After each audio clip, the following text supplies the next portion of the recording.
Hello दोस्तों, स्वागत है आप सभी का महाराजा ऑडियो बुक्स चैनल पर। दोस्तों लीजिए, मैं पुनः हाजिर हूँ शीघ्र अतिशीघ्र लेकर के बबूसा सीरीज के चौथे उपन्यास बबूसा का चक्रव्यूह का दूसरा एपिसोड। तो चलिए प्रारंभ करते हैं बबूसा का चक्रव्यूह एपिसोड नंबर 2। राजीव और पुनीत आइस स्कीइंग करते तेज रफ्तार से बर्फ पर फिसल रहे थे और साथ ही साथ खुशी से चीखे चिल्लाए जा रहे थे। हर तरफ बर्फ की मोटी चादर बिछी थी। सूर्य स्पष्ट तौर पर आसमान पर चमक रहा था और उसकी रोशनी में कहीं कहीं बर्फ चमकती आंखों को चौंधिया देती थी। दोनों कभी कभी आपस में रेस लगाने लगते। पहाड़ों के ऊंचे नीचे रास्ते थे जिन्हें स्कीइंग से पार करते बहुत मजा आ रहा था उन्हें। 1 घंटे से ऊपर का वक्त हो गया था उन्हें इसी प्रकार एक ही दिशा में बढ़ते। संदीप भी स्कीइंग कर रहा था, परंतु जानबूझकर उनसे पीछे रह रहा था कि मोनी के करीब ज्यादा रह सके। इस समय राजीव पुनीत और मोनी संदीप के बीच काफी फासला था।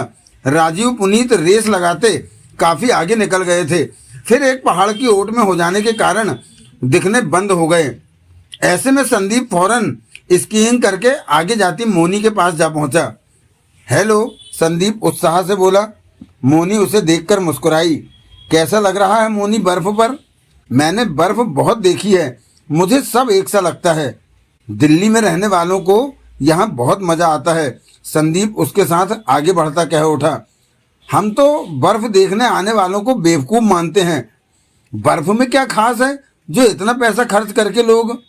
तुम नहीं समझोगी, दिल्ली में रहती होती तो यहाँ आने का मजा समझती। मुझे नाम से बुलाओ। क्या? संदीप कहो ना। संदीप। साथ ही मोनी हंस पड़ी। मैं तुम्हें नाम से बुलाती हूँ तो तुम्हें अच्छा लगता है? बहुत अच्छा लगता है, तुमसे बातें करके तो और भी अच्छा लगता है। तुम बहुत खूबसूरत हो। मोनी के चेहरे पर गहरी मुस्कान दिखने लगी। तुम मुझे मेरी शादी होने से पहले मिलती तो मैं तुमसे जरूर शादी कर लेता। मैंने आपकी पत्नी देखी है, वो भी तो अच्छी है, पर तुम मुझे ज्यादा अच्छी लगती हो। आपकी पत्नी ने सुन लिया तो आपको पीट देगी। मोनी खिलखिलाकर हंसी। जोगना की बात मत करो, इस वक्त अपनी और मेरी बात करो। तुम्हारी पत्नी का नाम जोगना है? अच्छा नाम है, मोनी ने ऊंचे स्वर में कहा। दोनों स्कीइंग करते आगे बढ़े जा रहे थे।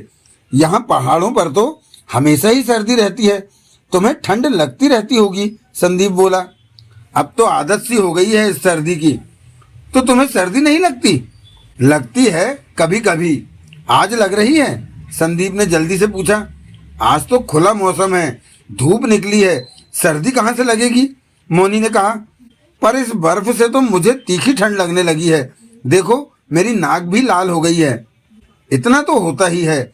संदीप कहो ना। संदीप। मोनी हंस पड़ी।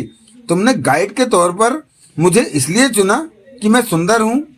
हाँ, तुम्हें देखते ही मैंने सोचा कि तुम मुझे शादी से पहले क्यों नहीं मिली। मान लो मैं मिल जाती, तुम मुझसे शादी कर लेते। ओह, ऐसा हो गया होता तो कितना मजा आ रहा होता। संदीप ने गहरी सांस ली। उसके बाद तुम्हें मेरे से खूबसूरत युवती दिखती तो तुम उसे भी ये कहते कि वो पहले क्यों ना मिली। क्या? संदीप पल भर के लिए सकपका उठा। ये तुम क्या कह रही हो? मैं तुम्हें ऐसा दिखता हूँ? इंसान जो दिखता है असल में वो होता नहीं। ये तुमसे किसने कहा? संदीप हड़बड़ा उठा था। मेरी माँ ने। कितनी उम्र है तुम्हारी माँ की? 70। 70? तो क्या तुम्हारी माँ ने तुम्हें 48-50 की उम्र में पैदा किया? उससे क्या फर्क पड़ता है? स्कीइंग करते मोनी ने संदीप को देखा। पहले उसे बच्चा नहीं हुआ था। तुम्हारी माँ ठीक कहती है कि इंसान जो दिखता है असल में वो होता नहीं। तुम्हारी माँ के पुराने वक्त में लोग ऐसे ही होते थे। तब लोगों को सर्दी लगती थी तो वो किसी को कहते नहीं थे, अपना काम चला लेते थे। पर आजकल तो दुनिया बहुत तेज हो गई है। ठंड लगी नहीं कि तुरंत गर्मी का इंतजाम कर लिया। तुम बार बार ठंड की बात क्यों करने लगते हो? क्योंकि जब मुझे ठंड लगती है तो फिर कुछ भी होश नहीं रहता और गर्मी को ढूंढने लगता हूँ। तब तो तुम्हें होटल में ही रहना चाहिए था। वहाँ कमरे में रूम हीटर होता है। मुझे यहाँ रूम हीटर की क्या जरूरत है? उससे होगा भी क्या? मैं तो जलती अंगीठी अपने साथ लाया हूँ। बस इंतजार तो इस बात का है कि जबरदस्त ठंड लगनी शुरू हो जाए। संदीप ने दांत फाड़कर कहा। कहाँ है आग की अंगीठी? मोनी ने पूछा। तुम हो आग की अंगीठी। जो गर्मी तुम में मुझे नजर आती है वो कहीं नहीं दिखती। खास तौर से बर्फ के इन पहाड़ों पर तो तुम मेरे लिए डायमंड जैसा महत्व रखती हो। संदीप ने बहुत खुशी से कहा। दोनों स्कीइंग करते आगे बढ़े जा रहे थे। मोनी ने संदीप को आंखें सिकोड़कर देखा। तुम मुझे आग की अंगीठी क्यों कह रहे हो? अभी वक्त नहीं आया, पता चल जाएगा। मेरे सर्दी लगने पर जब तुम अंगीठी बनकर मुझे गर्म से ठंडा कर दोगी तो मैं तुम्हारे माँ बाप के लिए तुम्हें 5,000 रुपये दूंगा। शाम को होटल लौटने पर 1,000 रुपया अलग से। 500 मैं तुम्हें दे ही चुका हूँ। कुल मिलाकर 6,500 हो गया। चलो 7 पूरा कर दूंगा। बस तुम मेरी सर्दी को ठंडा कर देना। मैं नहीं समझ रही तुम क्या अजीब अजीब बातें कर रहे हो। बोला तो वक्त आने पर समझ जाओगी। तुम सच में मुझे 7,000 रुपये दोगे? कसम से सच। अगर तुमने मेरी सर्दी को दूर भगा दिया। सर्दी को कैसे दूर भगाऊंगी? मुझे क्या करना होगा? तुम्हें कुछ नहीं करना होगा, करना तो मुझे होगा। बहुत आसान काम है। तुम्हें अभी से इस बारे में सोचने की जरूरत नहीं। मैं नहीं चाहता कि खामखा ही तुम पहले ही तनाव महसूस करने लगो। तनाव वाली बात ही नहीं है। तुम 7,000 के नोट गिनती रहना और मैं सर्दी भगाता रहूंगा तुम्हारी आग की अंगीठी से। तुम सच में बहुत खूबसूरत हो। तुम्हारे पास बहुत पैसे हैं। बहुत। मैं तो तुम्हें 10,000 भी दे देता, पर जोगना को कैसे समझाऊंगा कि इतने पैसे कहाँ गए? 7,000 ठीक है। सुनो। हाँ संदीप कहो ना। संदीप कहने के साथ ही मोनी मुस्कुरा पड़ी। तुम कितनी अच्छी हो मोनी, संदीप ने प्यार से कहा। कुछ और भी कहो ना। और क्या? जो भी तुम्हारे मन में है मेरे लिए। मेरे मन में तुम्हारे लिए कुछ तो आया ही होगा मेरी बातें सुनकर। कह दो, मुझे अच्छा लगेगा। शायद कुछ गर्मी का एहसास भी मुझे मिल जाए। बर्फ की इस ठंड ने तो मेरे नाक को सुन्न कर दिया है। कुछ कहो ना गर्मा गर्म। समोसा, मोनी कह उठी। मुझे गर्म समोसा खाना बहुत पसंद है। संदीप का मुंह लटक गया और बड़बड़ा उठा। मुझे संदेह है कि ये मेरी सर्दी को दूर भगा सकेगी। फिर ऊंचे स्वर में बोला। कुल मिलाकर 7,000 तुम्हें तभी दूंगा जब तुम मेरी सर्दी को भगा चुकी होगी। नहीं तो मैं तुम्हें कुछ नहीं दूंगा। तुम बताते भी तो नहीं कि तुम्हारी सर्दी में कैसे भगाऊंगी। गर्म समोसे से काम नहीं चलेगा। कुछ और गर्म खाने की सोचो। कल्पना करो कि और क्या गर्म हो सकता है। पैसे पेड़ पर नहीं लगते, हासिल करने के लिए मेहनत करनी पड़ती है। 7,000 बहुत बड़ी रकम होती है। तभी सूर्य के सामने बादलों का झुंड आ गया। एकाएक छाया हो गई और सर्दी का तीव्र एहसास हुआ। ओह, कहीं मौसम न बिगड़ रहा हो। मोनी आसमान को देखती कह उठी। ऐसे मौसम में ही मुझे सर्दी लगती है। अब मेरा क्या होगा? संदीप ने खराब मन से कहा। मैं तुम्हारी सर्दी भगा दूंगी, मोनी ने सामान्य स्वर में कहा। 7,000 पाने की मैं पूरी कोशिश करूंगी। वो तो ठीक है, पर राजीव और पुनीत भी तो साथ में हैं। काम कैसे होगा? क्या उनकी सर्दी भी भगानी है? नहीं नहीं, तुम उनके बारे में कुछ मत सोचो। ये सिर्फ मेरा और तुम्हारा मामला है। मोनी ने इसकी पोल के सहारे अपनी रफ्तार कम की और रुक गई। आसमान को देखा। संदीप भी रुका और बोला। रुकी क्यों मोनी? मुझे लगता है मौसम खराब होने वाला है। आसमान में जाने कहां से आकर बादल घिरते जा रहे हैं। मौसम ज्यादा न बिगड़ जाए, इससे पहले ही हमें वापस चल देना चाहिए, मोनी ने गंभीर स्वर में कहा। ये तुम क्या कह रही हो? अभी तो मुझे सर्दी भी नहीं लगी। एकाएक सर्द हवा का एहसास होने लगा। हमें उन दोनों को आगे बढ़ने से रोकना होगा, मोनी बोली। अभी तो वक्त कुछ भी नहीं हुआ। तुम चिंता न करो मोनी, मौसम नहीं बिगड़ेगा। तुम यहाँ के मौसम को नहीं जानते कि पल पल कैसे करवट लेता है। ये पहाड़ों का मौसम है। अभी धूप, अभी बरसात और बर्फ गिरने लगती है। मौसम बिगड़ा तो हम बर्फ में बुरी तरह फंस जाएंगे। इसकी पोल के सहारे संदीप मोनी के करीब आ पहुंचा। जरा अपना हाथ देना मोनी। क्यों? दो तो। मोनी ने अपना हाथ उसकी तरफ बढ़ाया। संदीप ने मोनी का हाथ पकड़ा और चूम लिया। मोनी ने हड़बड़ाकर हाथ पीछे खींचते कहा, ये क्या कर रहे हो? संदीप ने प्यार से मोनी को देखा और मुस्कुराकर बोला, तुम्हें बुरा लगा मोनी? नहीं, पर यह बात ठीक नहीं है। मोनी के चेहरे पर शर्म की लाली दौड़ पड़ी। तुम बड़े शरारती हो। क्या करूं, तुम बहुत खूबसूरत हो। अपने दिल को रोक नहीं सका प्यारी मोनी। अब चलो भी, मैं तुमसे फंसने वाली नहीं। तुम शहरी लोग बहुत चालू होते हो। कैसे मेरा हाथ चूम लिया। मेरी एक बात मानोगी? क्या? मोनी के चेहरे पर अभी भी शर्म की लाली थी। वो और भी हसीन दिखने लगी थी। एक बार अपना हाथ फेर दो। संदीप ने अपना हाथ आगे बढ़ाया। हट, मोनी ने शर्म भरे स्वर में कहा और दोनों हाथों में इसकी पोल को बर्फ में मारते आगे बढ़ गई। ये जरूर मेरी सर्दी को दूर तक भगा देगी, संदीप खुशी से बड़बड़ाया और इसकी पोल के सहारे पुनः अपने को आगे बढ़ाया और जूते में फंसी इसकी के सहारे बर्फ पर फिसलते हुए आगे बढ़ता चला गया। सामने के पहाड़ का लंबा चक्कर काटकर मोनी और संदीप उस पार पहुंचे तो पुनीत और राजीव को बर्फ पर बैठे पाया। वो उन्हीं के आ जाने के इंतजार में रुक गए थे। दोनों उनके पास पहुंचकर थम गए। तू तो बहुत पीछे रह गया था, राजीव ने संदीप से कहा।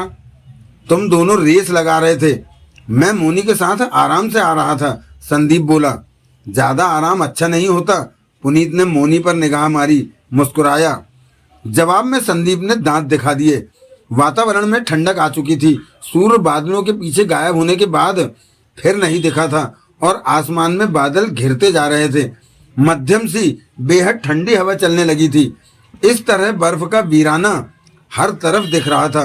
वो सब गर्म कपड़े पहने हुए थे, जिस कारण वे सर्दी से कुछ बचे हुए थे। मौसम खराब हो रहा, मोनी ने कहना चाहा कि पुनीत बोला, हम कितनी आगे आ चुके हैं? काफी आगे निकल आए हैं, मोनी ने कहा।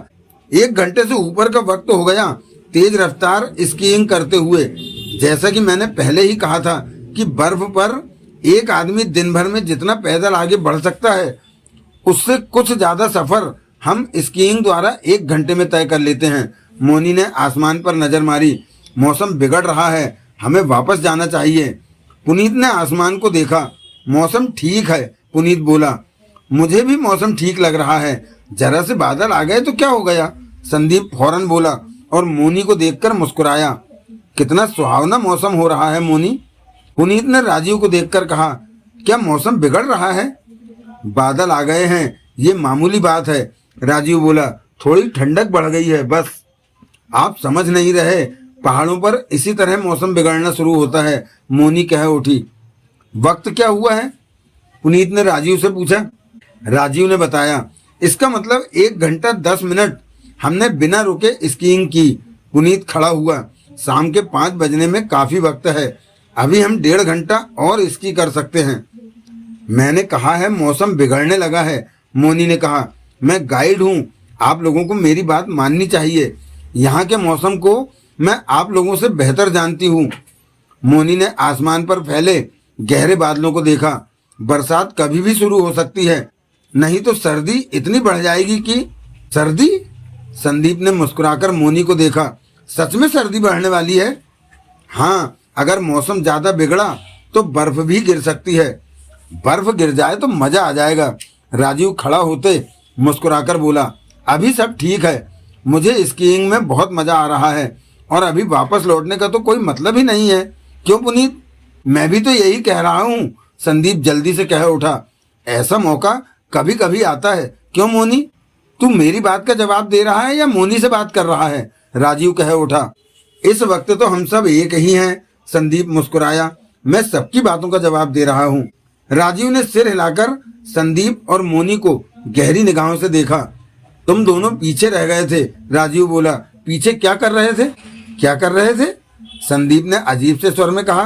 क्या कर सकते हैं हम? वो ही तो पूछ रहा हूँ। समझा, संदीप उखड़ा। तू क्या सोच रहा है? जरा कपड़े उतारकर बर्फ पर लेट। क्यों? ताकि तेरे को पता चले कि तू जो कहना चाहता है वो नहीं हो सकता यहाँ। मैंने ऐसा तो नहीं कहा। चुप कर, संदीप ने तीखे स्वर में कहा। मैं सब समझता हूँ कि तेरी सोच क्या है। क्या कह रहे हैं सर? मोनी ने संदीप से पूछा। वो मेरे काम की बात है, तुम्हारे सुनने वाली बात नहीं है, संदीप मोनी को देखकर मुस्कुराया। तभी पुनीत कह उठा। इस तरह बातों में हमें वक्त खराब नहीं करना है, हम स्कीइंग करने आए हैं। चलो आगे बढ़ते हैं। हम तीनों रेस लगाएंगे कि? मैं सलाह नहीं दूंगी कि आगे जाया जाए। मोनी गंभीर स्वर में बोली, मौसम बिगड़ गया तो हम फंस सकते हैं। ये तो बहुत शानदार मौसम है मोनी। इस मौसम में जब सर्दी लगती है तो बड़ा मजा आता है। हम आगे बढ़ेंगे। मोनी की बात किसी ने नहीं मानी। राजीव और पुनीत ने जूतों को स्की में फिट कर लिया। इसकी पोल पुनः थाम ली। संदीप, राजीव बोला, अब हम तीनों एक साथ रेस लगाएंगे। और तुम दोनों ही रेस लगाओ, संदीप कह उठा। क्या मतलब? मैं और मोनी तुम दोनों के पीछे आते रहेंगे। मैं भी तुम दोनों की तरह तेज भागा तो मोनी पीछे रह जाएगी। राजीव ने पुनः पुनीत पर नजर मारी, जैसे कह रहा हो इसे तो मोनी ही की चिंता है। तू यहाँ मोनी का ध्यान रखने आया है? राजीव मुस्कुराकर बोला। मैं मजे लेने आया हूँ, स्कीइंग को एंजॉय करने आया हूँ। मुझे जैसे मजे मिल रहे हैं ले रहा हूँ। ज्यादा मजे मत लेना मोनी, इस वक्त हम सबके लिए जरूरी है, संदीप ने कहा। हम इसकी करते पहाड़ों पर काफी आगे आ चुके हैं और वापसी का रास्ता सिर्फ मोनी ही जानती है। मोनी पास में ना हो तो हमें वापस पहुंचने में मोनी हमारे साथ ही है। तू हमारे साथ रेस नहीं, मैं और मोनी पीछे पीछे आ रहे हैं, संदीप ने मोनी से कहा। ठीक है ना मोनी? मुझे क्या पता, ये आप लोगों का मामला है, मोनी बोली। आप लोग अगर तेजी से आगे बढ़ेंगे तो मैं आप लोगों के साथ ही रहूंगी, इस बात की चिंता न करें। सुन लिया? राजीव बोला। अब आ, हम तीनों रेस लगाएंगे। संदीप को राजीव की बात माननी पड़ी। तीनों रेस लगाने को तैयार हो गए। संदीप बार बार मोनी को देख रहा था। क्या बात है? पुनीत संदीप के कान में मुस्कुराकर बोला। क्या बात है? संदीप ने पुनीत को देखा। तू मोनी को बहुत देख रहा है। मैं नहीं तो, मैं तो उधर वाले पहाड़ को देख रहा हूँ, संदीप कह उठा। पहाड़ पर क्या है? जो भी हो, मैं तो उधर के पहाड़ को देख रहा था। मुझे पता है पहाड़ पर क्या है। क्या है? वहां मोनी बैठी है। पुनीत हंस पड़ा। मजाक मत कर। ये मजाक नहीं है, सच बात कह रहा हूँ। तूने बढ़िया लड़की चुनी गाइड के लिए, काफी खूबसूरत है।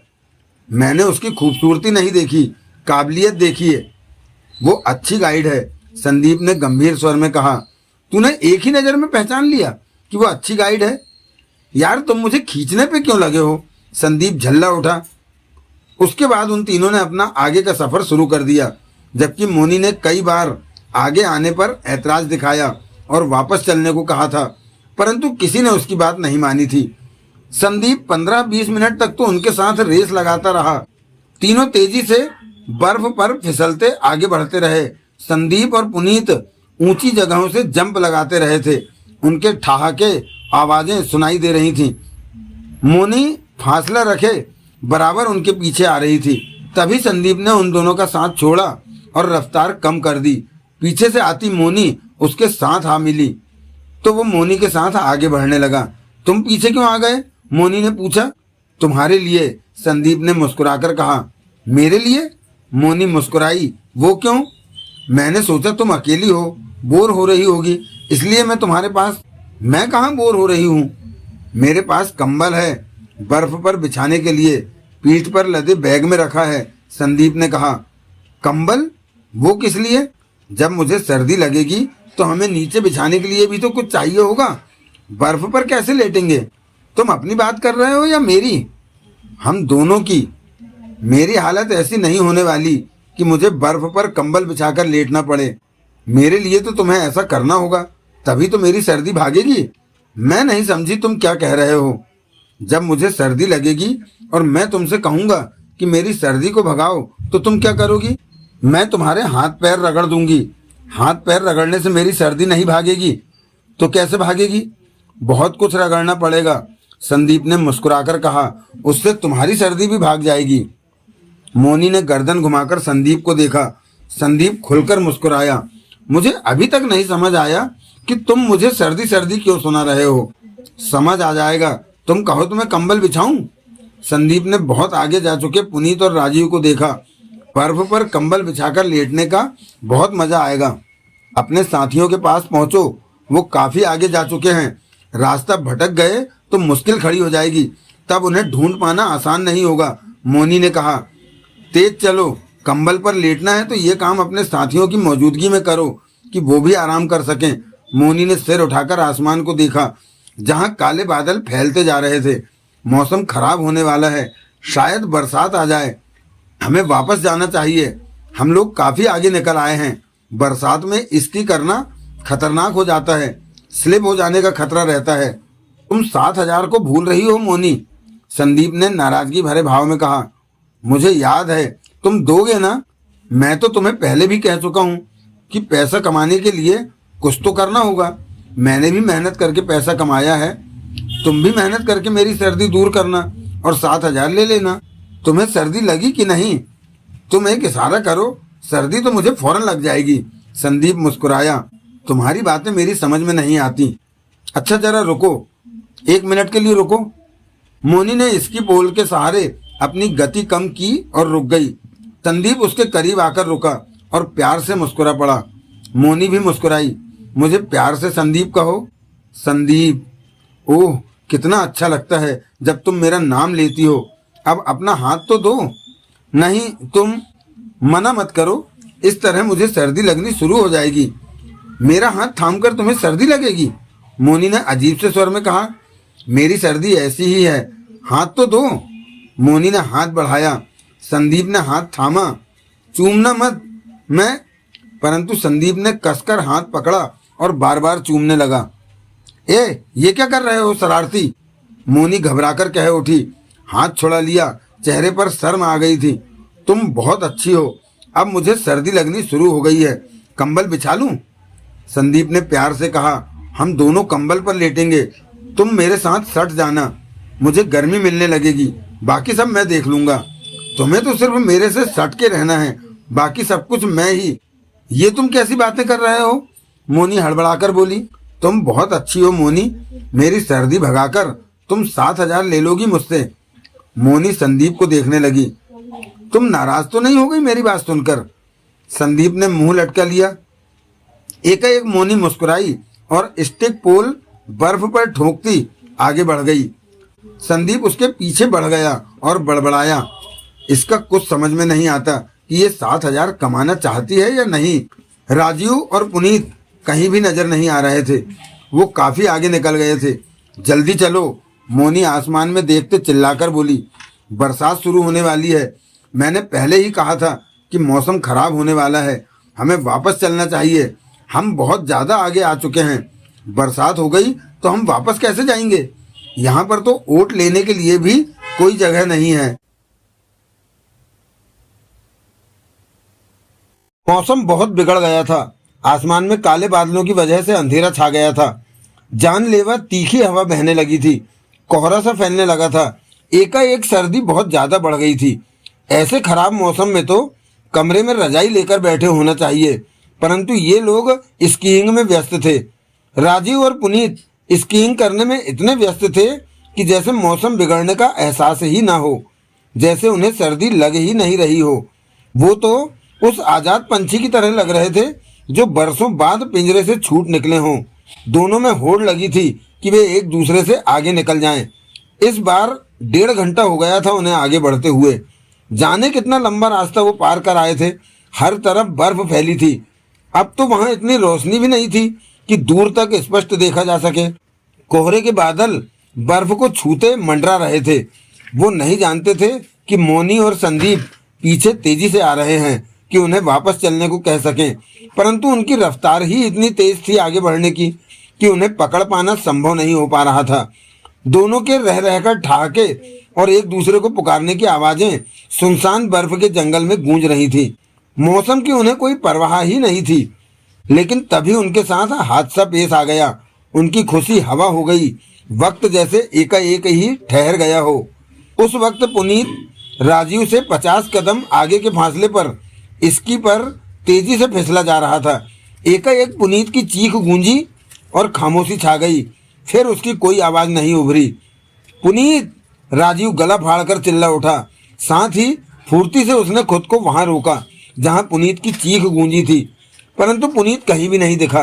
राजीव का दिल धड़क उठा। पुनीत!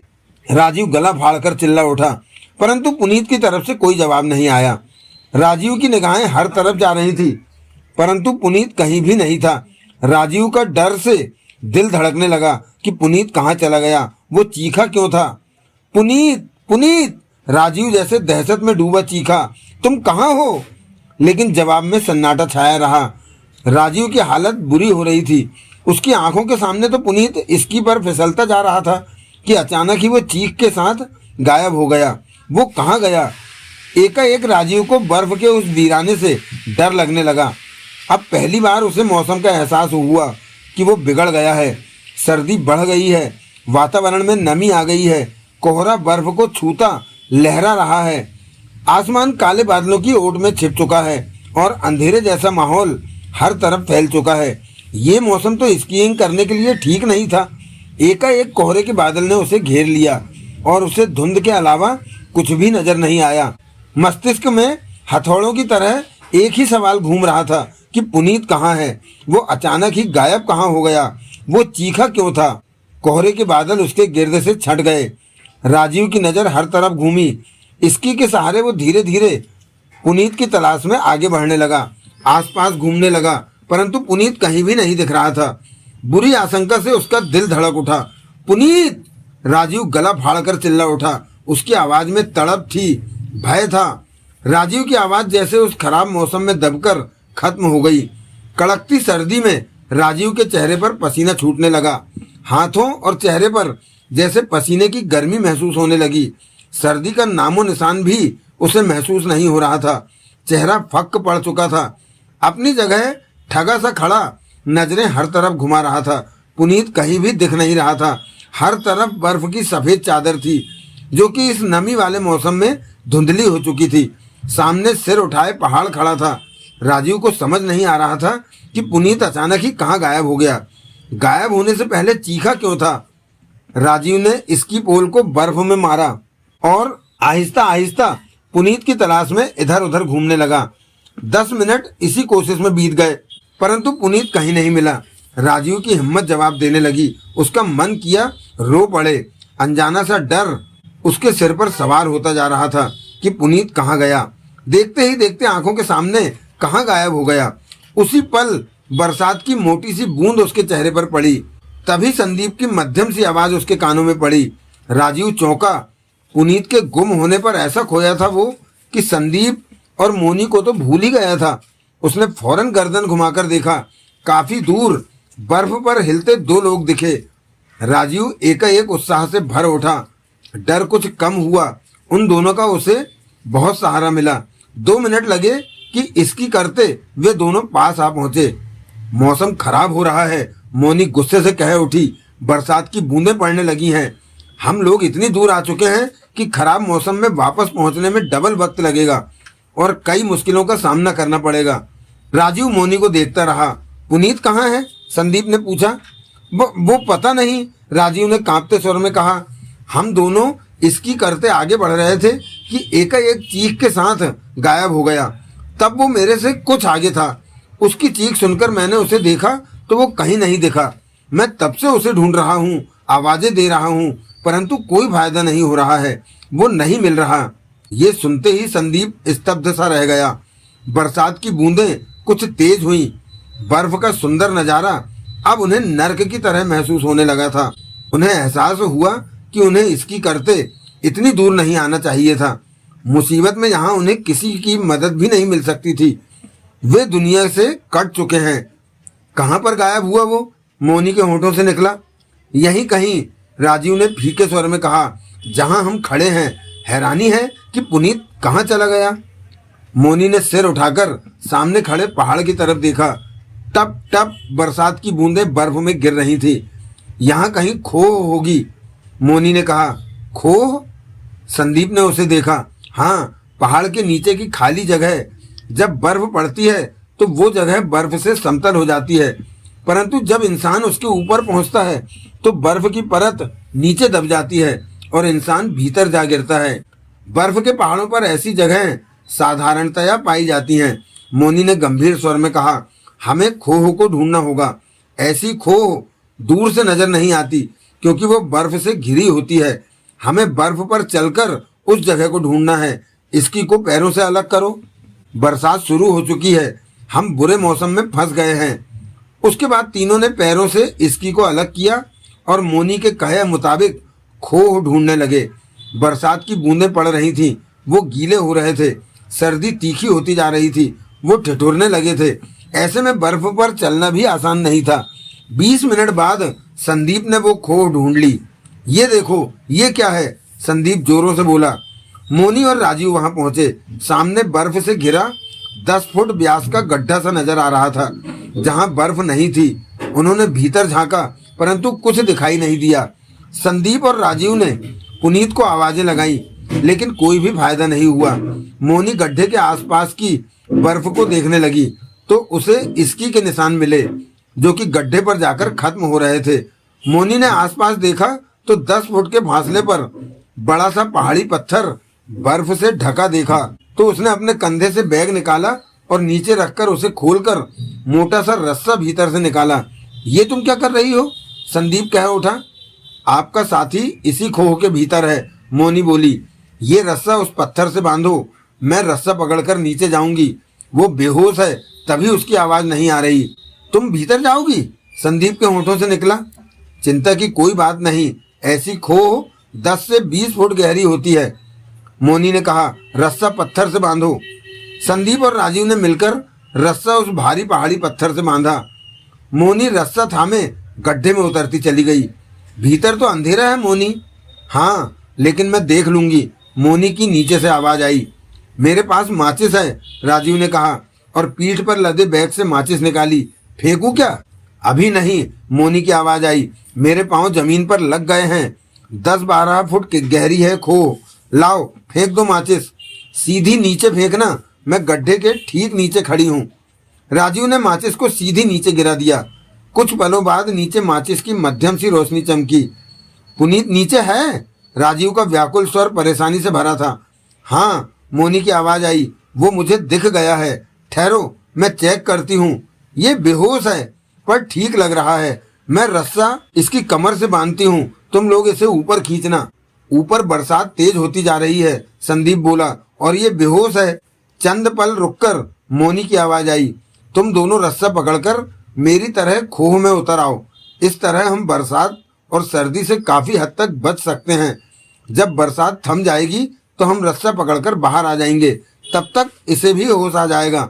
मैं इसकी पांवों से अलग करती हूँ, बैग भी इसकी पीठ से निकालती हूँ। तुम दोनों नीचे आ जाओ।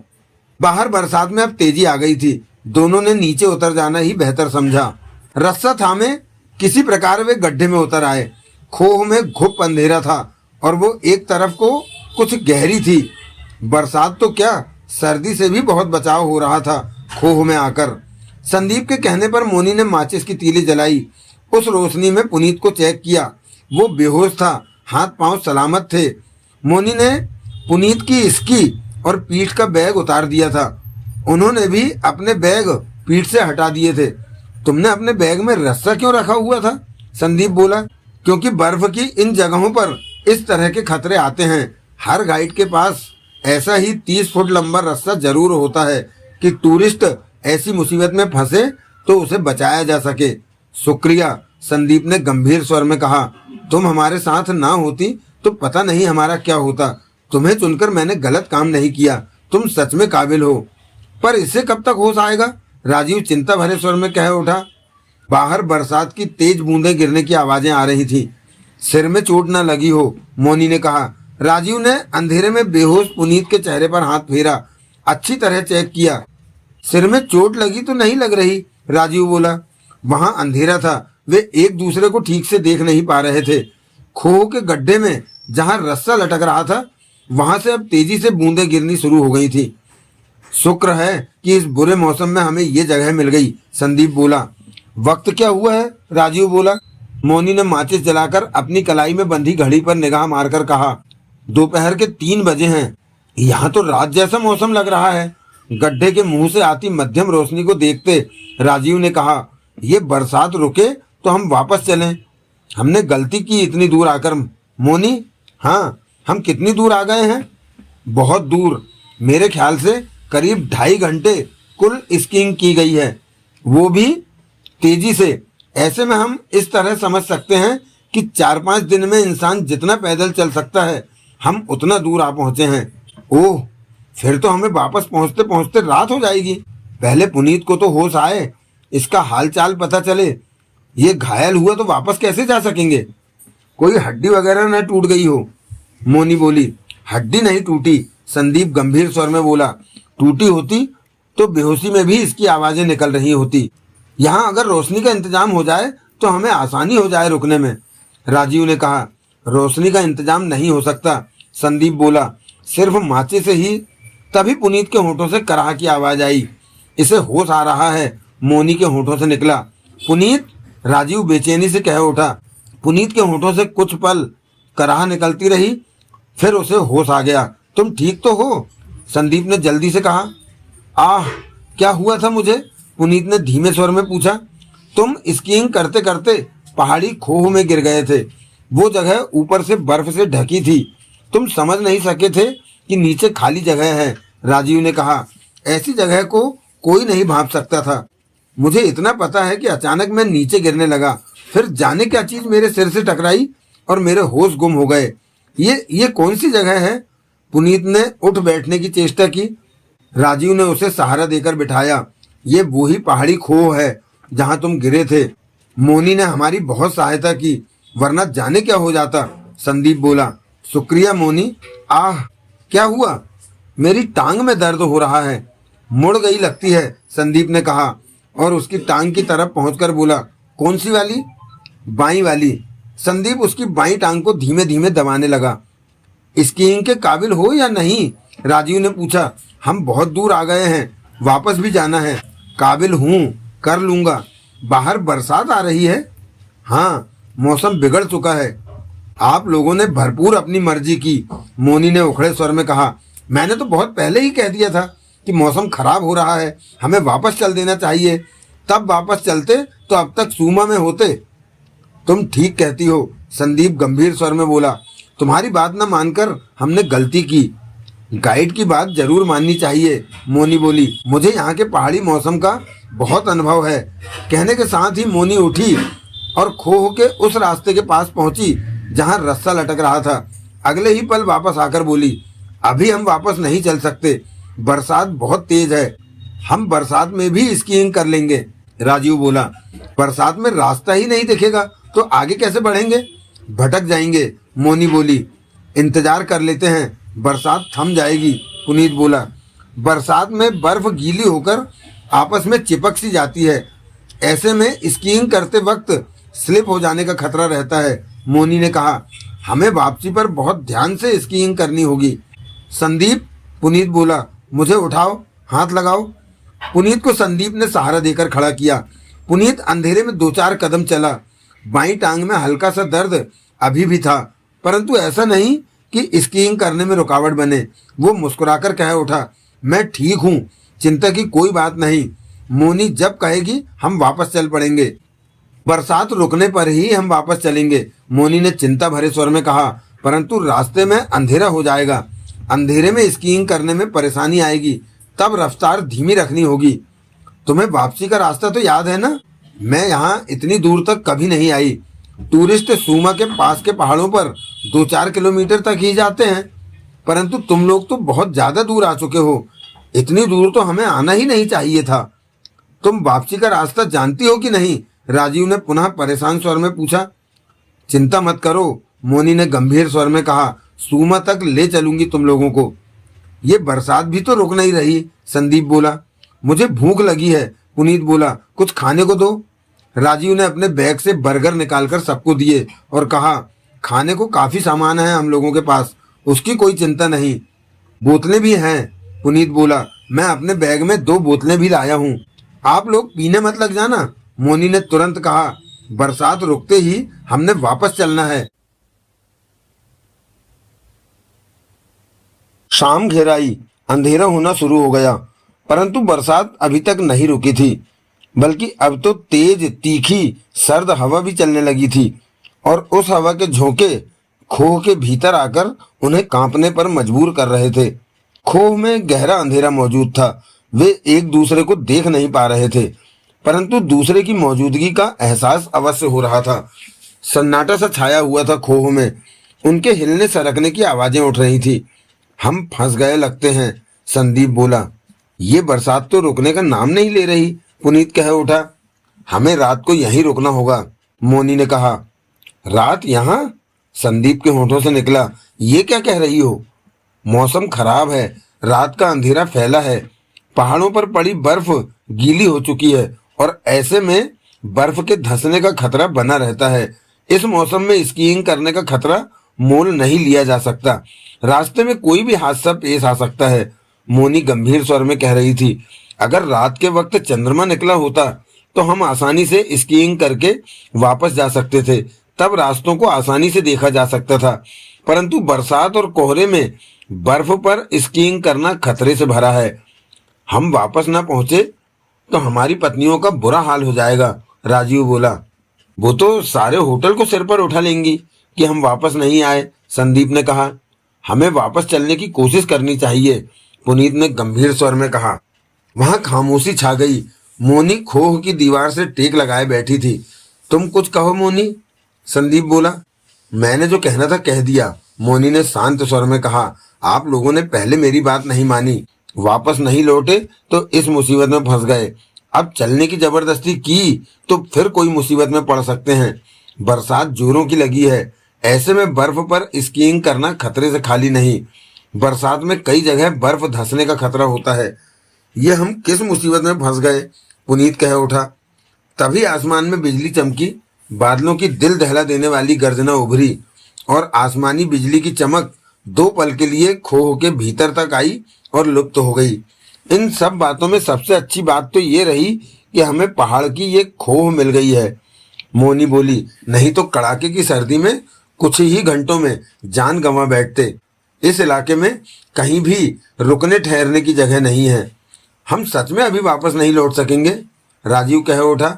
आप देख ही रहे हैं कि मौसम हद से ज्यादा खराब है, मोनी बोली। मुझे वापस आया ना पाकर तो बेबी परेशान हो जाएगी, राजीव परेशानी में कह उठा। तो क्या जोगना परेशान नहीं होगी, संदीप बोला। उन तीनों बहनों की नींद उड़ जाएगी, होटल में हंगामा खड़ा कर देंगी, पुनीत कह उठा। बरसात की बूंदें पड़ने की आवाजें उनके कानों में पड़ रही थी। मोनी जो कह रही है हमें उसकी बात माननी होगी, पुनीत गंभीर स्वर में बोला। इस इलाके को ये हमसे बेहतर जानती है। हमें पहले ही इसकी बात मानकर वापस चल देना चाहिए था।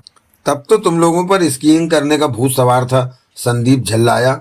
वो भूत तुम पर भी तो था, राजीव कह उठा। मैं कहाँ स्कीइंग कर रहा था, मैं तो मोनी के साथ था। क्यों मोनी, संदीप ने कहा। मोनी के साथ क्या कर रहे थे? करना क्या है, इस बात से तुम्हारा क्या मतलब कि मैं मोनी के साथ क्या कर रहा था? जवाब में राजीव हंसा। इन बेकार की बातों को छोड़ो, पुनीत बोला। तो क्या अब हमें रात यहीं बितानी है? मोनी तो यही कहती है, संदीप बोला। रात यहीं बिताना ठीक होगा, इस मौसम में हम वापस नहीं जा सकते, मोनी कह उठी। ठीक है, रात यहीं रहेंगे, पुनीत ने कहा। हमारे पास खाने पीने का इतना सामान तो है कि पेट भर सके। मेरा बैग कहाँ है, देखो तो। बोतल खोलते हैं, कुछ सर्दी तो कम होगी। तुमने अच्छा किया जो बोतलें साथ ले आए, राजीव के स्वर में मुस्कुराहट थी। यूं ही मन में आया तो उठा ली बोतलें। बैग देखो कहाँ है। यहाँ रोशनी का इंतजाम होता तो मजा आ जाता।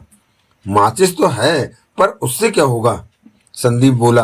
बोतलों के साथ गिलास भी है कि नहीं? पेपर गिलास है, फिर तो काम चल जाएगा। तुम्हारा बैग मिल गया पुनीत, राजीव बोला। बोतलें और गिलास भीतर हैं, पानी भी है, संदीप ने कहा। बढ़िया काम चल जाएगा। पानी रहने दो, पुनीत बोला। पीने के काम आएगा। अभी वक्त का कुछ पता नहीं, बिना पानी के ही विस्की लेनी होगी। मैं तो थोड़ा पानी जरूर डालूंगा, राजीव ने कहा। नीट से मेरा गला खराब हो जाता है। तीनों अपनी तैयारी में जुट गए। हमारे वापस न पहुंचने पर तीनों बहनों का क्या हाल होगा रात भर, राजीव परेशान हो कह उठा। हम क्या कर सकते हैं, पुनीत ने कहा। मौसम खराब होने की वजह से हम फंस गए हैं, मोनी, संदीप बोला। तुम्हारे माँ बाप भी तो चिंता करेंगे ना लौटने पर। हाँ, पर वो समझ जाएंगे कि मौसम खराब होने की वजह से मुझे कहीं रुक जाना पड़ा होगा, मोनी बोली। तभी पुनीत ने कहा, ध्यान से गिलासों में डाल, नीचे मत गिरा। क्या करूं, अंधेरा है, राजीव बोला। तभी मोनी ने कहा, मुझे सर्दी लग रही है। सर्दी लग रही है, संदीप कह उठा। शुक्र है तुम्हें सर्दी तो लगी, मैं तुम्हें कंबल देता हूँ, मुझे भी सर्दी लगनी शुरू हो रही है। तुम चिंता मत करो मोनी, मैं सब ठीक कर दूंगा। ये रहा मेरा बैग। फिर संदीप ने बैग में से कंबल निकाला और मोनी के पास पहुंच गया। कंबल ले लो मोनी, मैं ओढ़ा देता हूँ। मैं ले लूंगी। मोनी ने कंबल थामा। संदीप ने मोनी के शरीर को टटोला। मोनी ने संदीप का हाथ पीछे धकेल दिया। मैं तुम्हारी सर्दी भगा दूंगा, इस तरह मेरी सर्दी भी भाग जाएगी, संदीप ने धीमे स्वर में कहा और हाथ फिर मोनी के शरीर पर पहुंच गया कि तभी मोनी ने उसका हाथ पीछे करते हुए कहा, ये क्या कर रहे हो? तुम्हें कंबल दे रहा हूँ। ठीक है, तुम खुद ले लो, मैं बाद में तुम्हारा हाल पूछने आऊंगा। वो बच्ची नहीं है, कंबल ले लेगी, राजीव ने कहा। तू इधर आ जा। आ गया भाई, आ गया। संदीप वापस सरकता हुआ उनके पास पहुंच गया। ये ले गिलास पकड़। संदीप ने गिलास पकड़ा और कहा, खाने को भी कुछ निकाल लो, बिना पानी के विस्की पीना मुसीबत जैसा होता है। तभी पुनीत ने मोनी से कहा, तुम भी थोड़ी सी पी लो, सर्दी नहीं लगेगी। मैं नहीं पीती, मोनी ने कहा। इस वक्त दवा समझकर पी लो, ऐसी सर्दी में पीना जरूरी हो जाता है। मुझे नहीं चाहिए।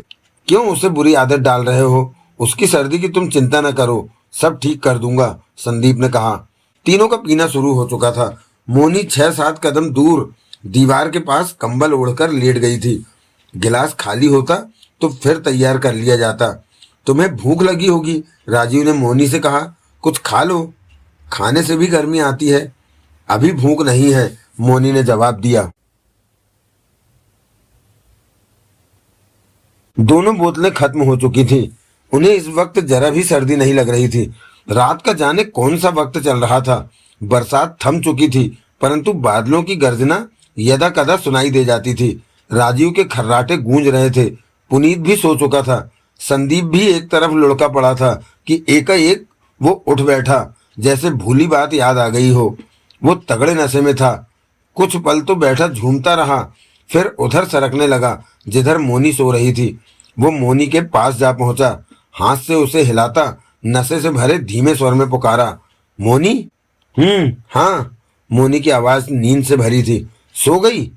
हाँ, क्या बात? मुझे सर्दी लग रही है, कंबल की जरूरत है। आ जाओ, मोनी ने कहा, कंबल में घुस जाओ। Oh thank you Moni, thank you, नशे से भरे स्वर में कहता संदीप किसी तरह कंबल में घुस गया और मोनी के शरीर से सट गया। आह, तुम कितनी गर्म हो मोनी, तुम कितनी अच्छी हो। संदीप के हाथ मोनी के शरीर पर पहुंच गए। ये क्या कर रहे हो? मुझे सर्दी लग रही है और गर्मी के एहसास को ढूंढ रहा हूँ। तुम मेरी सर्दी भगाओ, मैं तुम्हारी सर्दी दूर कर दूंगा। संदीप के हाथ तेजी से चलने लगे। आह मोनी, तुम तो कमाल की हो। बाय गॉड, तुम तो मुझे पागल कर दोगी। उसी पल मोनी ने अपनी बांह संदीप के शरीर पर डाली और उसे अपने से भींच लिया। रात जैसे तैसे वे सोए।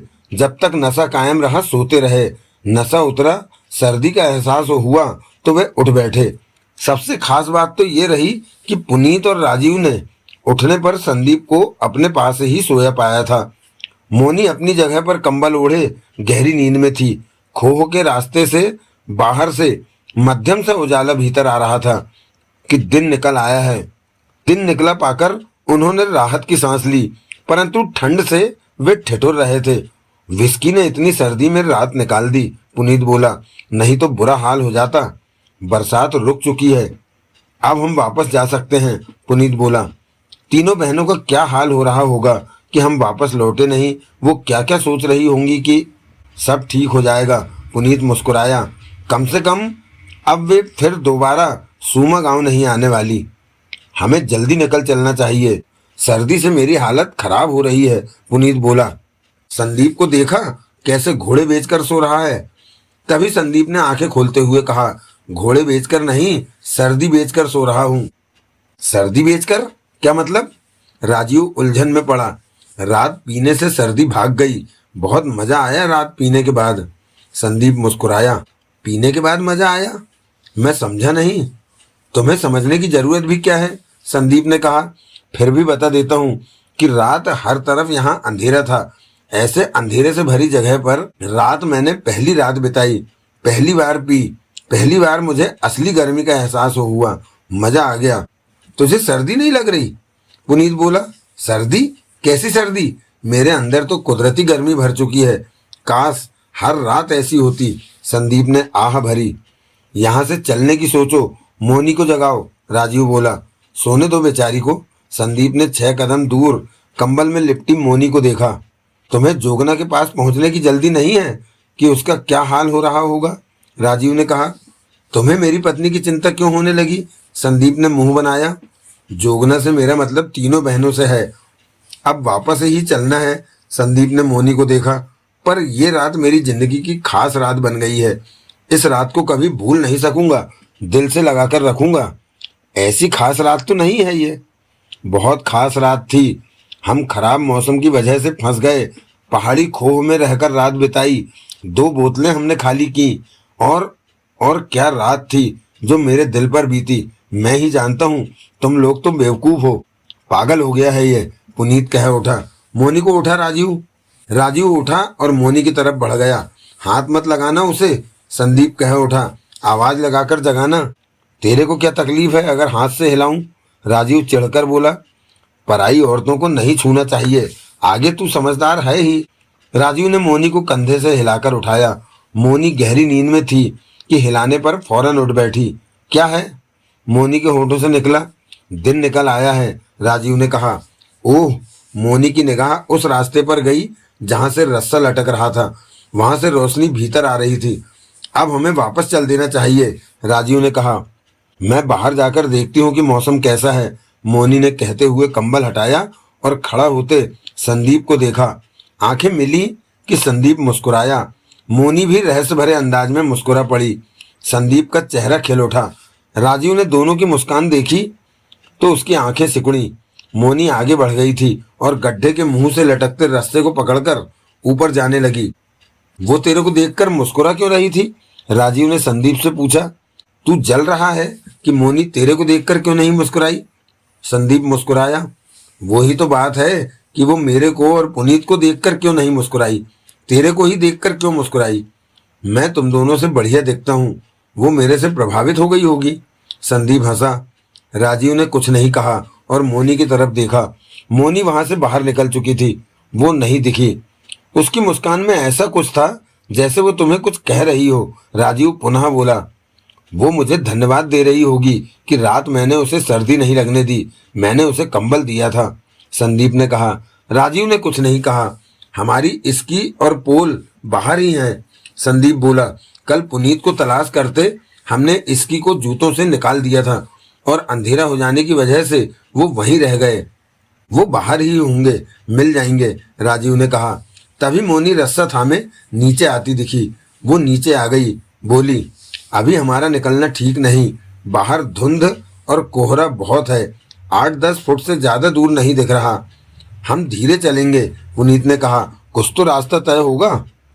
परंतु मैं रास्तों को कैसे पहचान पाऊंगी जब मुझे ही सामने कुछ नहीं दिखेगा, मोनी ने कहा। पुनीत सिर हिलाकर रह गया। मौसम कब तक साफ होगा, राजीव ने पूछा। यहाँ के मौसम का कुछ पता नहीं चलता, मोनी ने संदीप पर निगाह मारी। पहाड़ी मौसम में कभी भी कुछ भी हो जाता है, संदीप मुस्कुराया। राजीव ने संदीप को देखा, फिर मोनी को। कुछ इंतजार कर लेते हैं, पुनीत ने कहा। मोनी अपनी जगह पर जा बैठी और कंबल ओढ़ते हुए कहा, बाहर कड़ाके की ठंड है, ऐसे मौसम में चाय मिल जाती तो मजा आ जाता, पुनीत कह उठा। संदीप उठा और मोनी के पास जा बैठा।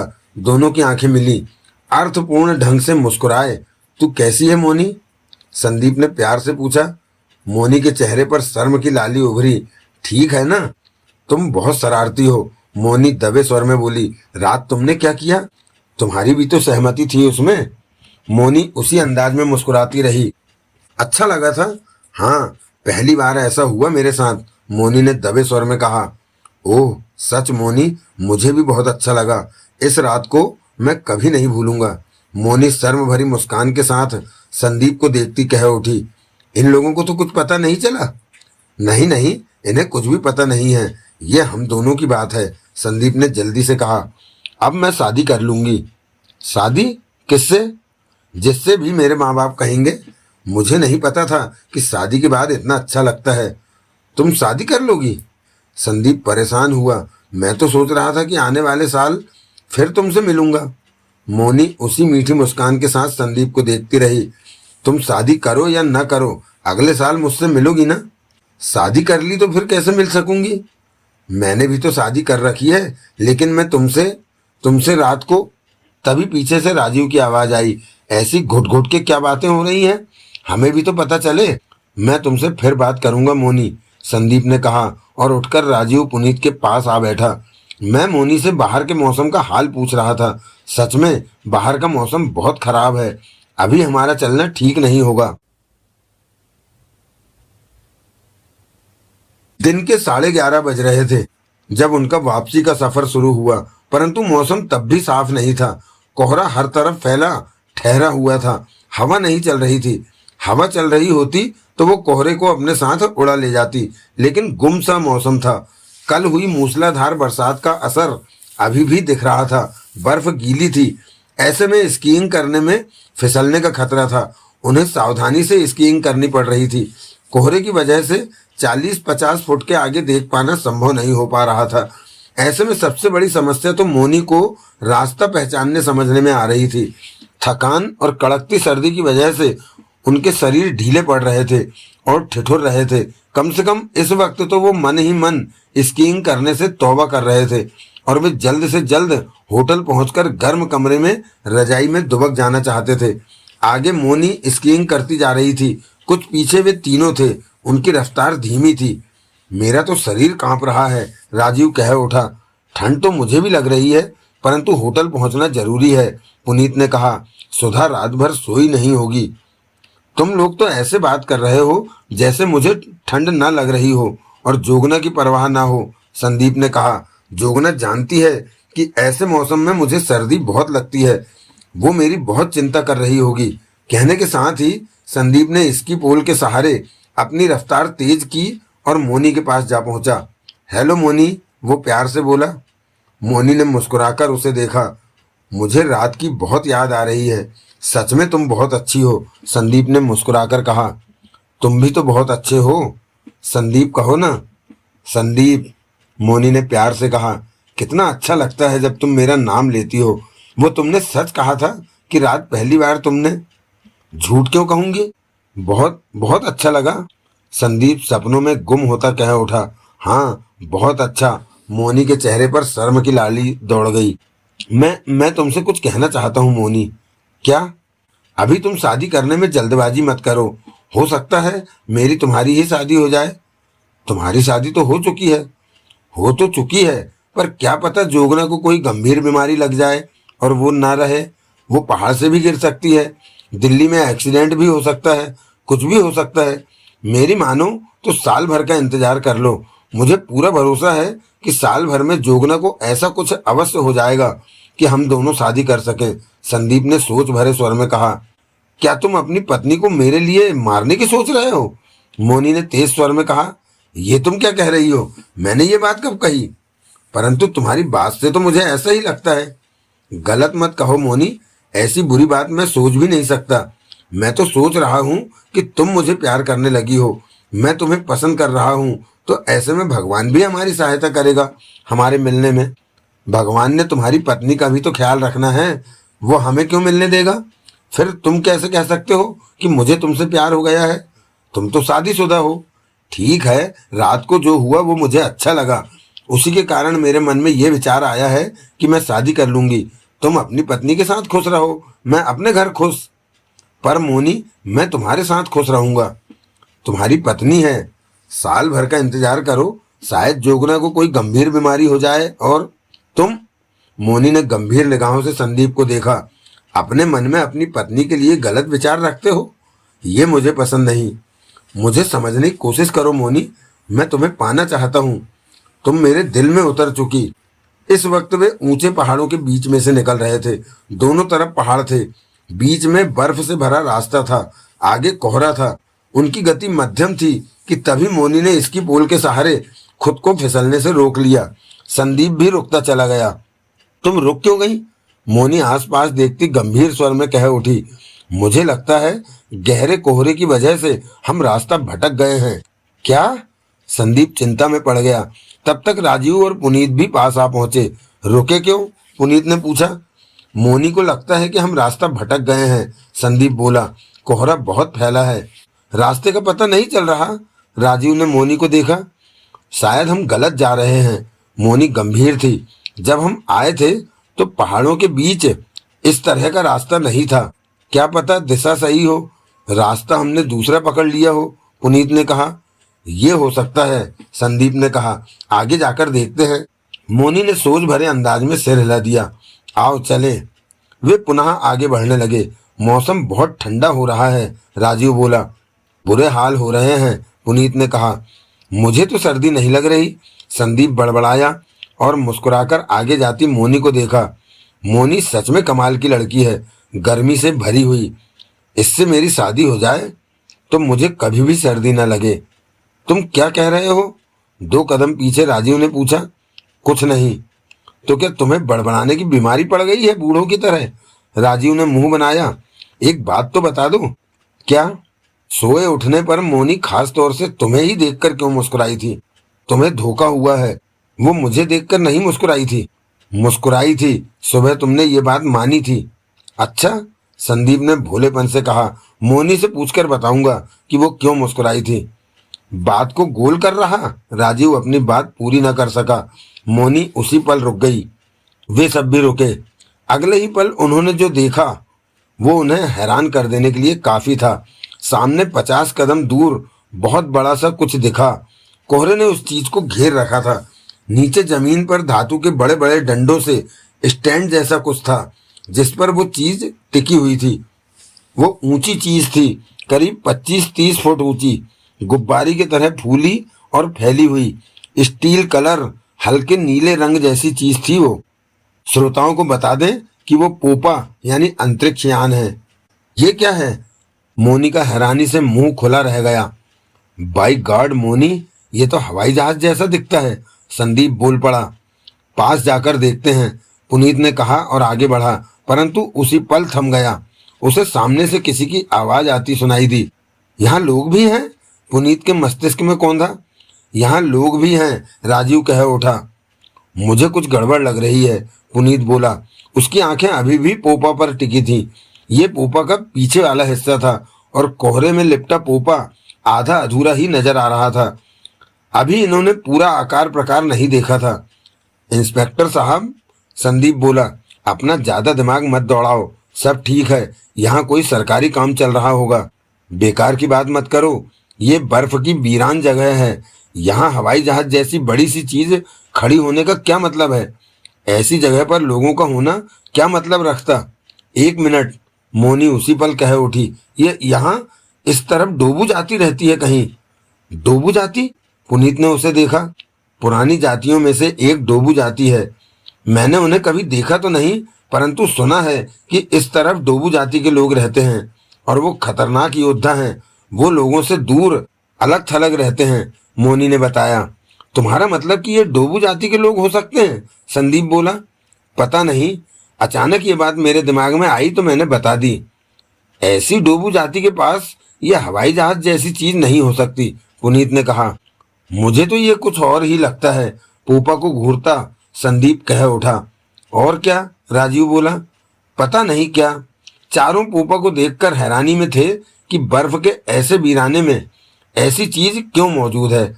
हमें आगे जाकर देखना चाहिए, पुनीत कह उठा।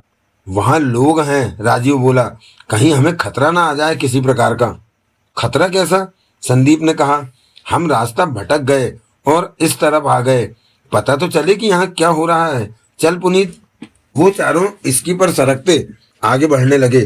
पोपा के पास पहुंचे। पुनीत ने उचककर पोपा की बॉडी को हाथ लगाया। संदीप ने भी ऐसा किया। मोनी की निगाह आगे की तरफ थी। वहां उसने कोहरे में किसी की टांगे देखी थी। राजीव के चेहरे पर परेशानी दिखाई दे रही थी।